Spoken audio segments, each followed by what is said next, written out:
Hello दोस्तों, welcome to VIT classes. आज महाद्वीपों के बारे में अध्ययन करेंगे। तो महाद्वीपों का इतिहास देखें तो महाद्वीपों का इतिहास 220 मिलियन ईयर एगो, तो 220 मिलियन वर्ष पहले एक पेंजिया नाम का एक भूखंड था और पेंथालासा नाम का एक महासागर था।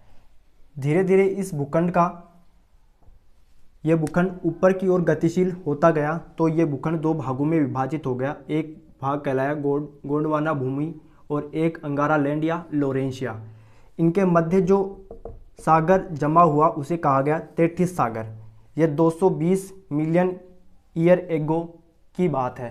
और जो वर्तमान स्वरूप आया है वो 60 से 70 मिलियन ईयर एगो पहले आया है, जिसमें ये उत्तरी अमेरिका, दक्षिणी अमेरिका, अफ्रीका, यूरोप, एशिया और ऑस्ट्रेलिया, ये अंटार्कटिका, ये महाद्वीप हैं। अब इनके बाद में बात करें तो गोंडवाना लैंड भूमि में कौन सा भाग आता है और लोरेंशिया भूमि में कौन सा भाग आता है। तो एक पेंजिया नाम का महाद्वीप था। पेंजिया नाम के महाद्वीप के विखंडन से दो भूखंडों का निर्माण हुआ। एक अंगारा लैंड कहलाया, अंगारा लैंड, या इसी को लोरेंशिया कहा गया। दूसरा गोंडवाना भूमि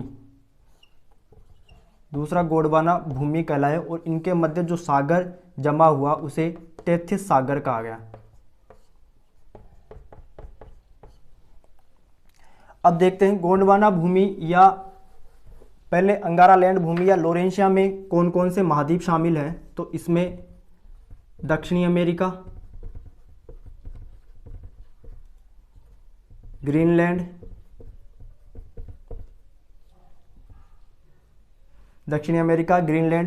यूरोप और एशिया। इसमें गोंडवाना भूमि में देखें तो गोंडवाना भूमि में 5 भूखंड शामिल हैं। दक्षिणी अमेरिका, अफ्रीका, अंटार्कटिका, ऑस्ट्रेलिया और प्रायद्वीपीय भारत।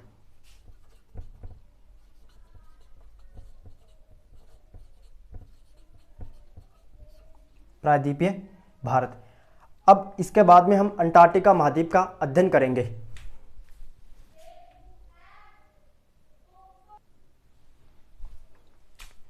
इसके बाद में देखें तो अंटार्कटिका महाद्वीप को विश्व का 5वां बड़ा महाद्वीप कहा जाता है। अंटार्कटिका महाद्वीप के अन्य नामों की बात करें तो इसको निर्जन महाद्वीप, श्वेत महाद्वीप, आशा महाद्वीप, विज्ञान को समर्पित महाद्वीप भी कहा जाता है। तो इसको 5वां बड़ा महाद्वीप कहा जाता है, 5वां बड़ा महाद्वीप। अब नंबर 1 पर कौन सा है तो नंबर 1, 2, 3, 4, 5, 6 और नंबर 7। तो नंबर 1 पर है, ट्रिक है इसकी एक ट्रिक, ए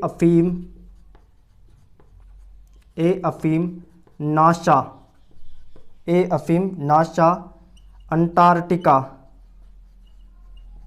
यूरोप, ऑस्ट्रेलिया। तो ये क्षेत्रफल के आधार पर घटता हुआ क्रम हो गया। तो ए से हो गया एशिया, अफीम से हो गया अफ्रीका, ना से नॉर्थ अमेरिका मतलब उत्तरी अमेरिका, साउथ अमेरिका, दक्षिणी अमेरिका, और 5वें नंबर पर अंटार्कटिका, 6ठे नंबर पर यूरोप और 7वें नंबर पर ऑस्ट्रेलिया महाद्वीप है।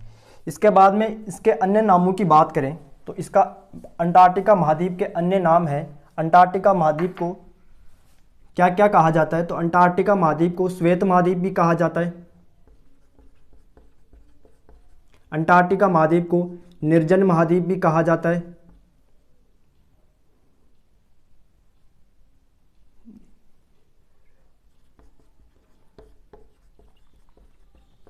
अंटार्कटिका महाद्वीप को विज्ञान को समर्पित महाद्वीप भी कहा जाता है। अंटार्कटिका महाद्वीप को आशा महाद्वीप भी कहा जाता है।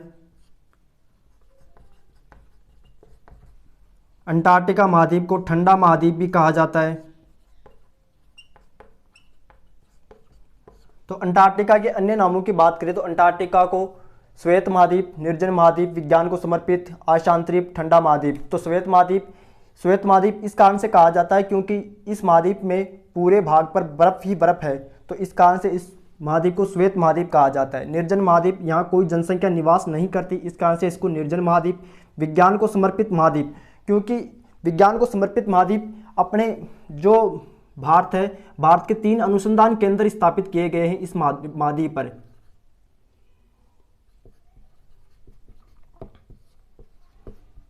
अनुसंधान केंद्र एक है मैत्री कब 1987 में, दक्षिणी गंगोत्री 1984 में और भारती 2012 में। वर्तमान में ये दोनों बंद हैं और ये चालू है भारती। ठीक है, तो इसको क्या क्या नामों से जाना जाता है? तो ठंडा महाद्वीप, आशांतरीप, विज्ञान को समर्पित, निर्जन महाद्वीप और श्वेत महाद्वीप भी कहा जाता है। इसके बाद में बात करें तो इसकी भौगोलिक स्थिति के बारे में बात करें तो इसकी भौगोलिक स्थिति के बारे में अध्ययन करें तो एकमात्र बर्फ रहित प्रायद्वीप कौन सा है इसका? तो एकमात्र बर्फ रहित प्रायद्वीप पाल्मर प्रायद्वीप है। तो एकमात्र बर्फ रहित प्रायद्वीप। अब प्रायद्वीप का मतलब क्या होता है कि प्रायद्वीप का मतलब होता है कि 3 ओर से जल क्षेत्र से घिरा हुआ भाग प्रायद्वीप कहलाता है। तो 3 ओर से जल क्षेत्र से घिरा हुआ भाग प्रायद्वीप कहलाता है। इसके पास में ही है वेडेल सागर, रोज सागर। तो रोज सागर को हाल ही में समुद्रीय जैव संरक्षित क्षेत्र घोषित किया गया है। समुद्री जैव संरक्षित क्षेत्र, समुद्री जैव संरक्षित क्षेत्र घोषित किया गया है। और यह कब किया गया? 2016 में घोषित किया गया है इसको। इसके बाद में इस महाद्वीप की सबसे लंबी पर्वतमाला कौन सी है? तो लंबी पर्वतमाला है क्वीन मोड पर्वतमाला। सबसे लंबी पर्वतमाला अंटार्कटिका महाद्वीप की सबसे लंबी पर्वतमाला है। और इस पर्वतमाला की सबसे ऊंची चोटी कौन सी है? Mount Vinson Massif, Mount Vinson Massif. और इसी महाद्वीप में दक्षिणी ध्रुव भी इसी महाद्वीप में स्थित है। और एकमात्र इस महाद्वीप का एकमात्र ज्वालामुखी है माउंट इरेबस ज्वालामुखी। माउंट इरेबस ज्वालामुखी जो इस महाद्वीप का एकमात्र सक्रिय ज्वालामुखी है, सक्रिय ज्वालामुखी। और इसी ज्वालामुखी को पृथ्वी का सबसे दक्षिणतम ज्वालामुखी भी कहा जाता है। पृथ्वी का सबसे दक्षिणतम ज्वालामुखी। तो ज्वालामुखी, पृथ्वी का सबसे दक्षिणतम ज्वालामुखी माउंट इरेबस ज्वालामुखी जो कैसा है? एकमात्र सक्रिय ज्वालामुखी है। कहाँ पर है? अंटार्कटिका महाद्वीप पर है। विश्व पृथ्वी का एकमात्र दक्षिणतम ज्वालामुखी कौन सा है? तो माउंट इरेबस ज्वालामुखी है। इसके बाद में बात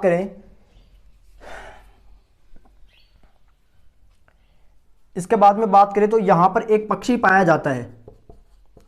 पक्षी कौन सा? पेंगुइन पक्षी पाया जाता है। यहां पर पेंगुइन पक्षी पाया जाता है। और इस महाद्वीप पर सबसे पहले पहुंचने वाले व्यक्ति, तो अंटार्कटिका महाद्वीप पर सबसे पहले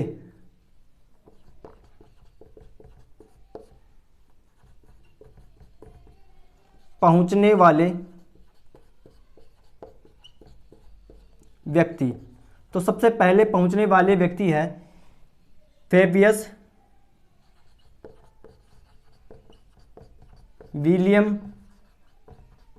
सोसेन। तो सबसे पहले पहुंचने वाले व्यक्ति हैं फेबियस विलियम सोसेन। और भारत की बात करें तो भारतीय की बात करें तो भारतीय कौन सा है सबसे पहले पहुंचने वाला? लेफ्टिनेंट रामचरण दास। तो लेफ्टिनेंट रामचरण दास अंटार्कटिका महाद्वीप पर सबसे पहले पहुंचे। इसके बाद में दक्षिण ध्रुव पर की बात करें तो दक्षिण ध्रुव पर पहुंचने वाला पहला व्यक्ति तो दक्षिण ध्रुव पर पहुंचने वाला पहला व्यक्ति है एमंडसन। और भारतीय की बात करें तो डॉक्टर गिरिराज सिरोही। कौन है? डॉक्टर गिरिराज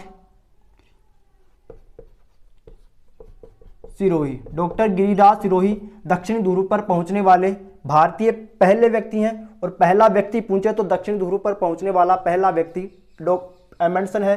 भारतीय डॉक्टर गिरिराज सिरोही है। अंटार्कटिका महाद्वीप पर पहुंचने वाले पहले व्यक्ति विलियम सोसेन है। और भारतीयों की बात करें तो लेफ्टिनेंट रामचरण दास हैं। धन्यवाद। वीडियो अच्छा लगे तो लाइक, शेयर एंड सब्सक्राइब करना न भूलें। धन्यवाद।